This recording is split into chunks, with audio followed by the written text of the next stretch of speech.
बढ़ेंगे आगे। मंत्री जी एक्शन में। गहलोत सरकार की तीसरी सालगिरह के मौके पर अब गहलोत सरकार के मंत्री जनता से रूबरू होकर सरकार के कामकाज की जानकारी दे रहे हैं। तय स्केड्यूल के मुताबिक प्रभारी मंत्री अपने अपने प्रभार वाले जिले में पहुंचे और वहां सरकार के 3 साल के कामकाज का रिपोर्ट कार्ड पेश किया। मैनिफेस्टो में जो भी हमने दिया था चुनाव से पहले, उन सारी योजनाओं को सरकार खासतौर से मुख्यमंत्री जी खुद मॉनिटर कर रहे हैं। जो सरकार के 3 साल के काम है वो 3 साल बेमिसाल है और सरकार का ध्येय ये सबका साथ सबका विकास। मुख्यमंत्री जी की हमेशा ये सोच रही राजस्थान का विकास हो, राजस्थान विकास के पथ पर आगे बढ़े। उन्होंने स्लोगन दिया है सेवा ही कर्म सेवा ही। जैसे ही मैंने पद संभाला है वैसी 1000 नई भर्तियां की परमिशन हमने दिए माननीय मुख्यमंत्री जी ने। 3 साल पूरे होने का जश्न मना रही गहलोत सरकार के मंत्री अब अपने प्रभार वाले इलाके में पहुंचकर जनता से सीधा संवाद कर रहे हैं। पहले से तय कार्यक्रम के मुताबिक सरकार के कई कद्दावर मंत्री जनता के सामने अपना लेखा जोखा लेकर पहुंचे। जैसलमेर के प्रभारी मंत्री हेमाराम चौधरी ने जिला स्तरीय प्रदर्शनी एवं जिला दर्शन पुस्तिका का विमोचन किया। यहाँ उन्होंने कहा, सरकार का लक्ष्य जनता के सारे काम पूरा करने का है। 3 साल में काफी काम पूरे हुए हैं, अब अधूरे काम पूरे किए जाएंगे। वहीं दौसा में प्रभारी मंत्री विश्वेंद्र सिंह ने मुख्य अतिथि के रूप में सूचना केंद्र में विकास प्रदर्शनी का अवलोकन किया और कई विकास कार्यों का शिलान्यास किया। यहाँ उन्होंने दावा किया कि 70% कार्य पूरे कर लिए गए हैं। तो प्रभारी मंत्री राजेंद्र सिंह यादव ने नागौर में साफ किया कि प्रदेश में शिक्षकों की जो कमी थी उसे भरने की प्रक्रिया जारी है और जल्द ही पर्याप्त मात्रा में शिक्षक उपलब्ध करवा लिए जाएंगे। वहीं जैसलमेर में ही अल्पसंख्यक मामलों के मंत्री सालेह मोहम्मद ने भी विकास कार्यों का निरीक्षण किया। यहाँ उन्होंने सीएम गहलोत को विकास के नए आयाम पेश करने वाला मरुधरा का सच्चा नायक बताया। सालेह ने कहा कि सीएम गहलोत की दूरदर्शिता और प्रशासनिक अनुभव से प्रदेश तरक्की की राह पर है। जो सरकार के 3 साल के काम है वो 3 साल बेमिसाल है और सरकार का ध्येय ये सबका साथ सबका विकास, इसी उद्देश्य से ये सरकार काम कर रही है। और अभी जो काम हो चुके हैं, अभी 2 साल का समय और बाकी है। जो कुछ भी जनता के काम बाकी है वो आने वाले समय में उनको पूरा करेंगे। जो भी जनता के काम काज है, चाहे वो घोषणा पत्र में नहीं है, उसके अलावा भी बहुत सारे काम किए इन 3 वर्षों में और आने वाले 2 वर्षों में वो भी काम करेंगे। कोई भी जनता की समस्या होगी उसका हर तरह से समाधान होगा। मैनिफेस्टो में जो भी हमने दिया था चुनाव से पहले, उन सारी योजनाओं को सरकार खासतौर से मुख्यमंत्री जी खुद मॉनिटर कर रहे हैं और सारे मंत्री मॉनिटर कर रहे हैं। और आप रोज के आपने देखा होगा 4-4, 5-5 घंटे की मीटिंग्स भी हुई हैं मुख्यमंत्री जी ने ली है पिछले 2 दिनों में, और सारी चीज़ों की समीक्षा की जा रही है। और जो कार्य बचे हैं, बहुत से 3/4 कार्य तो हो चुके हैं, जो कार्य बचे हैं अगले 2 साल में पूरे करेंगे। लगभग 70-75 हजार टीचर ले चुके हैं हम पिछले 3 साल में। 1.5 साल कोरोना में भर्तियां भी नहीं हुई, एग्जाम्स भी नहीं हुए। और जैसे ही मैंने पद संभाला है वैसी 1000 नई भर्तियां की परमिशन हमने दिए माननीय मुख्यमंत्री जी ने। 978 के लगभग हमारे जो है वो चयन हो चुका है, जिनके इंटरव्यूज बाकी हैं। अभी उनके इंटरव्यू होते फरवरी-मार्च तक वो हमें 978 और प्रोफेसर मिल जाएंगे, तो निश्चित तौर पे आपका ये कमी दूर होगी। उन्होंने स्लोगन दिया है सेवा ही कर्म सेवा ही। आपका विश्वास और हमारा प्रेम। आप देख सकते हैं कि नए नवाचार हो रहे हैं। अभी उड़ान योजना जो महिलाओं के सशक्तिकरण की बात है, स्वास्थ्य व्यवस्था पे बात होती है, उन्होंने 200 करोड़ का अलग से बजट पेश किया है। चिरंजीवी मुख्यमंत्री योजना हो गई, अनुपूर्ति बच्चों के लिए जो गरीब बच्चे उनके अनुपूर्ति मुख्यमंत्री योजना हो गई। ऐसे शानदार काम हुए। मैनिफेस्टो में जो भी हमने दिया था चुनाव से पहले, उन सारी योजनाओं को सरकार खासतौर से मुख्यमंत्री जी खुद मॉनिटर कर रहे हैं। जो सरकार के 3 साल के काम है वो 3 साल बेमिसाल है और सरकार का ध्येय ये सबका साथ सबका विकास। मुख्यमंत्री जी की हमेशा ये सोच रही राजस्थान का विकास हो, राजस्थान विकास के पथ पर आगे बढ़े। उन्होंने स्लोगन दिया है सेवा ही कर्म सेवा ही। जैसे ही मैंने पद संभाला है वैसी 1000 नई भर्तियां की परमिशन हमने दिए माननीय मुख्यमंत्री जी ने। मरुधरा में हिंदुत्व का मुद्दा थम नहीं रहा। एक बार फिर बीजेपी के नेता प्रतिपक्ष और उपनेता प्रतिपक्ष ने कांग्रेस पर हमला बोला। जिस कांग्रेस को अपनी पैदाइश के समय से हिंदू और हिंदुत्व का अर्थ समझ में ना आ जाना चाहिए था, लेकिन जनता ने जब से इनको मारना शुरू किया है तब से इनको हिंदू और हिंदुत्व सब समझ में आ रहा है। और मैं सोचता हूँ कि उनके सबसे बड़े नेता ने अपने आप को जो हिंदू कहा है, यार कहने की जरूरत क्या है? तुम जो पैदाइश हिंदू हो तो हिंदू हो, मुझे तो कहने की जरूरत नहीं है कि मैं हिंदू हूँ। आपको कहने की जरूरत क्या पड़ी? इसको मतलब आपके मन में ही संदेश है। उसका कारण है आपने जिस प्रकार का व्यवहार किया देश के बंटवारे के समय से लेकर अब तक, जो पाकिस्तान में हिंदू रह गए थे उनके साथ जिस प्रकार की दशा बनी, जिस प्रकार की हालत बने, कभी एक शब्द नहीं बोले। और अगर कहीं मुसलमानों पर कोई अत्याचार होता है तो तुरंत बोल पड़ते हो। तो ये जो दोहरा चरित्र है इसके कारण से 2005 के अंदर सर्वोच्च न्यायालय ने इन तीनों शब्दों की विस्तृत व्याख्या कर डाली थी और उसमें यह कह दिया था कि आप हिंदुत्व को कट्टरवाद के साथ नहीं देख सकते। हिंदुत्ववादी एक जीवन की जीने की एक प्रणाली है। इसको इस प्रकार की बातों से कहकर कट्टरवाद के साथ जोड़ना अनुचित है। जब संघ पीठ ने सर्वोच्च न्यायालय की संघ पीठ का निर्णय था, उन्होंने पूरी व्याख्या कर दी। तो ये ज्ञानी धारीवाल जी किस आधार पर कभी मल्लम बता रहे हैं, कभी क्या बता रहे हैं? मैं समझता हूं कि हिंदू और हिंदुत्व के साथ नहीं खेले तो ज्यादा ठीक रहेगा, आग से ज्यादा खेलना ठीक नहीं। और चलिए रुकते हैं एक ब्रेक के लिए।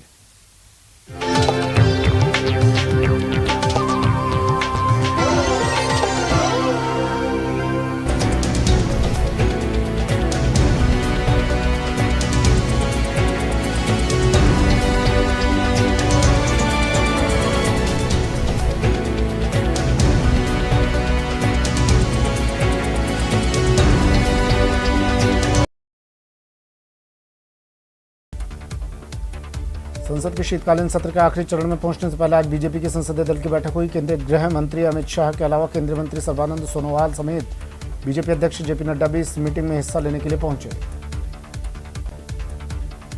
कोरोना का नया ओमिक्रॉन वेरिएंट दिनों दिन बढ़ता ही जा रहा है। देश में अब तक ओमिक्रॉन के 200 केस आ चुके हैं और दुनिया के 90 देशों में वेरिएंट फैल चुका है। हालांकि राहत की बात यह है कि इनमें से कई मरीज ठीक भी हो चुके हैं।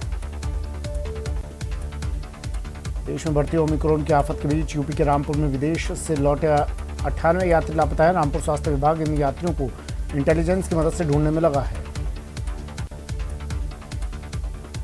WHO ने ओमिक्रॉन वायरस को लेकर सख्त चेतावनी जारी की। WHO ने कह दिया कि अगर शोक नहीं मनाना चाहते तो बेहतर है हम क्रिसमस और न्यू ईयर का जश्न ना मनाएं। दिल्ली एनसीआर में शीतलहर के कहर के बीच हवा और ज्यादा जहरीली हो गई है। सर्दी बढ़ने के साथ ही प्रदूषण का स्तर भी बढ़ गया। वहीं आज दिल्ली का AQI 316 दर्ज किया गया। दिल्ली एनसीआर में शीतलहर के कहर के बीच हवा और ज्यादा जहरीली हो गई। सर्दी बढ़ने के साथ ही प्रदूषण का स्तर भी बढ़ गया है। वहीं आज दिल्ली का AQI 316 दर्ज किया गया। समाजवादी पार्टी के राष्ट्रीय अध्यक्ष अखिलेश यादव 8वें चरण की विजय रथ यात्रा मैनपुरी से एटा तक निकालेंगे। इस दौरान वे विभिन्न स्थानों पर जनसभा को संबोधित करेंगे। कांग्रेस के पूर्व अध्यक्ष राहुल गांधी ने पंजाब और कुछ अन्य जगहों पर भीड़ द्वारा पीट कर कथित तौर पर मार डालने की हालिया घटनाओं पर thank you Modi ji hashtag के जरिए पीएम मोदी पर निशाना साधते हुए ट्वीट किया, जिसमें उन्होंने लिखा कि 2014 से पहले लिंचिंग शब्द सुनने में भी नहीं आता था। बीजेपी IT सेल प्रभारी अमित मालवीय ने कांग्रेस नेता राहुल गांधी पर निशाना साधते हुए ट्वीट करते हुए कहा कि मिलिए राजीव गांधी से, मॉब लिंचिंग के जनक, सिखों के जनसंहार को सही बताते हुए कांग्रेस ने सड़कों पर खून का बदला खून से लेंगे जैसे नारे लगाए। पूर्व मुख्यमंत्री वसुंधरा राजे झुंझुनू के दौरे पर हैं, जहां आज शहीद कुलदीप राव के गांव घरडाना खुर्द पहुंची। पूर्व सीएम राजे ने शहीद कुलदीप के परिजनों से मुलाकात की और उन्हें ढांढस बंधाया। हवाई हमले के खतरों को देखते हुए भारत ने अपना पहला एयर डिफेंस सिस्टम पंजाब में तैनात किया है। भारतीय वायुसेना ने रूस से मिले S-400 air defence missile system के पहले स्क्वाड्रन को पंजाब में तैनात किया है। कोलकाता नगर निगम चुनाव के नतीजे आज घोषित हो रहे हैं। कुल 144 वार्ड के वोटों की गिनती जारी है। शुरुआती रुझानों में टीएमसी को बहुमत मिल गया है। चुनाव के रुझानों पर सीएम ममता बनर्जी बोली कि जीत लोकतंत्र की जीत है। श्रीलंका क्रिकेट बोर्ड ने अपने खिलाड़ियों की फिटनेस को लेकर नियम सख्त कर दिए। श्रीलंकाई क्रिकेटर्स अगर 8 मिनट 10 सेकंड में 2 किलोमीटर की दौड़ नहीं लगा पाते तो उनकी सैलरी काट ली जाएगी। चूरू के बकरा मंडी के पास 19 दिसंबर को 2 पक्षों में हुए खूनी संघर्ष का वीडियो अब सोशल मीडिया पर वायरल हो रहा है। वायरल वीडियो में साफ दिख रहा है कि लोग एक दूसरे पर लाठी डंडों से हमला कर रहे हैं। कोटा में पुलिस ने राजस्थान गुंडा एक्ट के तहत कार्रवाई करते हुए 9 अपराधियों को जिला बदर किया है। पुलिस ने आपराधिक गतिविधियों पर अंकुश लगाने के लिए 9 आदतन अपराधियों को चिन्हित किया, जिसके बाद जिला मजिस्ट्रेट ने सभी 9 अपराधियों को जिला बदर करने के आदेश दिए। प्रतापगढ़ के मेघदूत नगर में चोरों ने एक सोने मकान को निशाना बनाते हुए लाखों रुपए के जेवर और नकदी पर हाथ साफ कर दिया। चोर घर में रखे सोने और चांदी के जेवर के साथ ही लगभग 15,000 कैश चुरा ले गए। कोटा में बीमारी और कर्जदारों की धमकी से तनाव के चलते एक व्यक्ति ने चूहे मारने की दवा का सेवन कर लिया, जिसके बाद उसे गंभीर हालत में अस्पताल में भर्ती कराया गया, जहां इलाज के दौरान उसने दम तोड़ दिया। अलवर जिले के भिंडोसी गांव के माजरा रोड पर 45 साल के व्यक्ति का शव मिलने से हड़कंप मच गया। सूचना मिलते ही तिजारा पुलिस मौके पर पहुंची और मामले की जांच में जुट गई। उदयपुर में नेशनल हाईवे 8 पर उदयपुर से अहमदाबाद की तरफ जा रही बस से एक बेकाबू ट्रेलर जा भिड़ा। हादसे में बस के केबिन में बैठे 2 युवकों की मौके पर ही मौत हो गई, वहीं 12 से ज्यादा लोग घायल हो गए। चूरू के रतनगढ़ में मेगा हाईवे पर खड़े ट्रक को एक कंटेनर ने टक्कर मार दी। टक्कर के बाद कंटेनर के केबिन में आग लग गई। आग की लपटें देखकर ट्रक चालक मौके से वाहन सहित फरार हो गया। राजसमंद जिले के नाथद्वारा नगर में साधु किशोर दास की पानी में डूबने से मौत हो गई। पुलिस ने मौके पर पहुंचकर साधु के अंतिम संस्कार के लिए स्वयंसेवी संस्था से संपर्क कर उनके सहयोग से दाह संस्कार करवाया।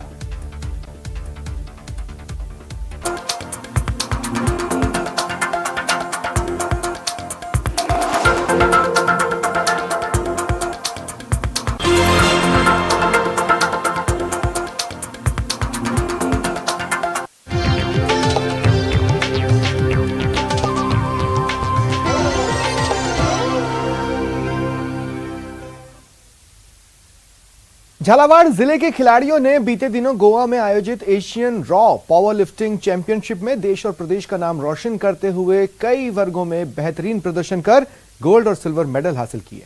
इस चैंपियनशिप में भारत ने 102 मेडल हासिल किए, जबकि झालावाड़ के खिलाड़ियों ने 18 गोल्ड 2 सिल्वर मेडल पर कब्जा जमाया। एशियन रो पावर लिफ्टिंग चैंपियनशिप, भारत का 102 मेडल पर कब्जा, झालावाड़ का जलवा।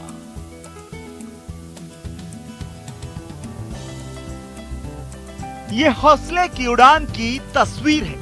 ये तस्वीर बता रही है कि जोश और जज्बा अगर हो तो हर मुश्किल आसान हो जाती है।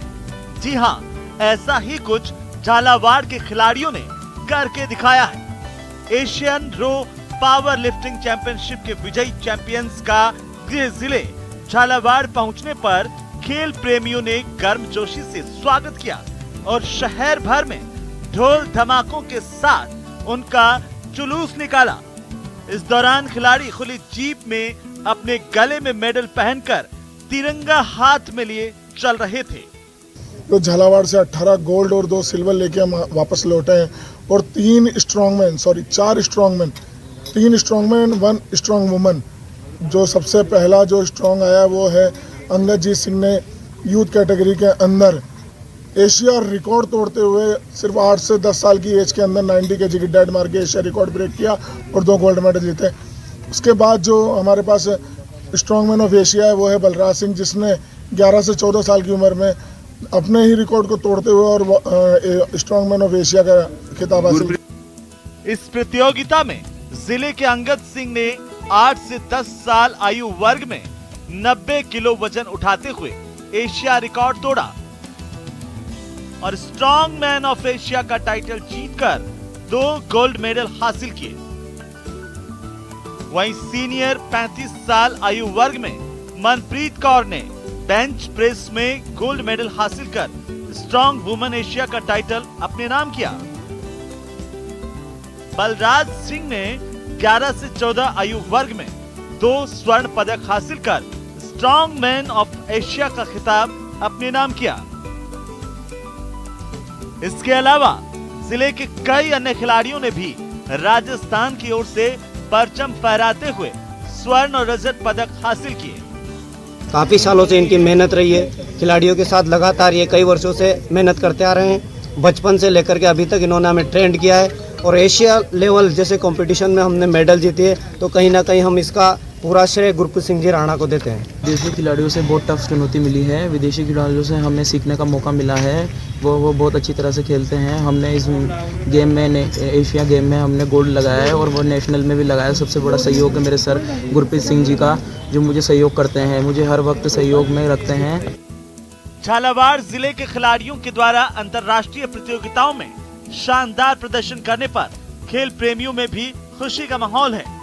जिले के खिलाड़ियों ने कम संसाधन में छोटी जगह पर रहकर कड़ी मेहनत से इस प्रतियोगिता के लिए तैयारी की थी और इस प्रतियोगिता में शामिल होकर स्वर्ण और रजत पदक जीतते हुए राजस्थान और देश का नाम रोशन किया है। रो पावर लिफ्टिंग चैंपियनशिप में महिला खिलाड़ी मनप्रीत कौर ने गोल्ड मेडल भारत की झोली में डालकर देश और प्रदेश का नाम रोशन किया है और बहुत ही अच्छा प्रदर्शन रहा है वहाँ पे और हमने गोल्ड मेडल बहुत सारे अपने प्राप्त करे हैं और बहुत सारे बच्चे खुश भी हैं। हम बहुत ज़्यादा खुश हैं कि हमने कुछ देश को रिप्रेजेंट करा है और दिल खुश है बहुत ज़्यादा।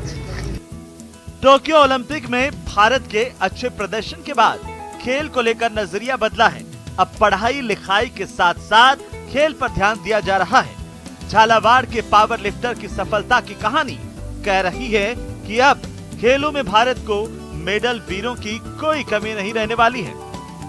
न्यूज़ 18 के लिए झालावाड़ से तरुण कुमार। और अब मुझे दे इजाजत, नमस्कार।